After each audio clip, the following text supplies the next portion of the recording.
Hey y'all. So I just was thinking about the 80-20 rule, and I often wonder if it's in the reverse. So typically we hear people who say if you find someone who has 80% of the qualities that you're seeking in them and 20% they don't possess those qualities, then that means you found the winner.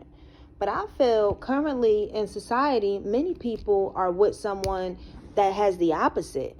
And when you really get to know that individual, you realize that your compatibility with that person was about 20% and you were incompatible with them the 80%.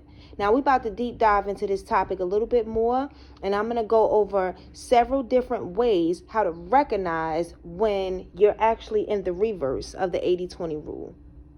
Number one on my list is communication. Now, communication is extremely important because if you're not able to feel that you are being heard when you communicate with your significant other, that's a huge red flag. When I mean it's a red flag with the flags waving on both sides, warning, warning. It's like it's setting something off in your brain to remind you that you could potentially be heading down the wrong path. Everything is about communication, even nonverbal communication. Sometimes the nonverbal communication can scream louder than the actual words that's coming out of individual mouth. They can also reflect a form of stonewalling. That's why it's called a partnership, because you're able to bring your individual thoughts together and they're able to unite as one. That's underneath that kingdom. You are able to create your kingdom as you unite together. Number two on my list is going to be accountability. See, accountability goes hand in hand with communication, because if you are an accountable partner, but yet you're in a relationship with a partner who doesn't have any accountability, that means that you are going to constantly find yourself into a huge friction. And anytime manipulation is at play, that's another huge red flag. That's a warning sign that you could potentially be 80% incompatible with the person that you are currently with. You have a disagreement with your significant other, and both parties have the ability to remain accountable for the role that they have played in the miscommunication. Typically, a resolution will be met fairly easily. But when you have one accountable part, one individual who refuses to have accountability, or in some instances, you have two parties who lack accountability. So, oh, now that's a recipe for disaster. People confuse chemistry with sex. You can meet someone and the sex can be amazing. But when you look at the intimacy factor, because chemistry is really intimacy, it's how that individual makes you feel. Can you relax in their company? Do you feel that their energy and their spirit replenishes you? It's comparable to the statement, an individual is a breath of fresh air. Chemistry is an emotional version of sex exchange between two parties. You can lay next to an individual whom you have amazing intimacy with, and you don't even have to touch each other. Whereas you can have sex with someone and that's all it is. It's just empty exchange of energy. I want to encourage you to weigh out the actual fact of the 80-20 rule. Number 4 on my list is going to be maturity. Do you feel that the person who you are choosing to build a future with, do you feel that they have the ability to mature over the years? Or do you feel that their maturity is in the decline? Now, when I say the maturity level is in a decline, what are their goals and their aspirations? Are they able to separate their goals and aspirations away from work home life? Are they able to maintain a mental balanced state of mind?